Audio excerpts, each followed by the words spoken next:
বন্ধুরা, good afternoon বন্ধুরা। Hello.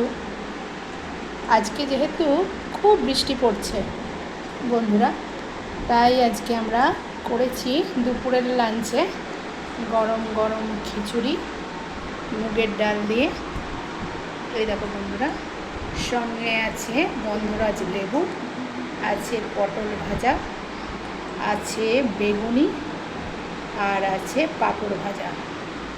যেহেতু আমরা শুক্রবার একটু নিরামিষ খাই, অনুকূল ঠাকুরের দীক্ষিত বলে, তাই আজকে নিরামিষ খিচুড়ি হয়েছে বন্ধুরা।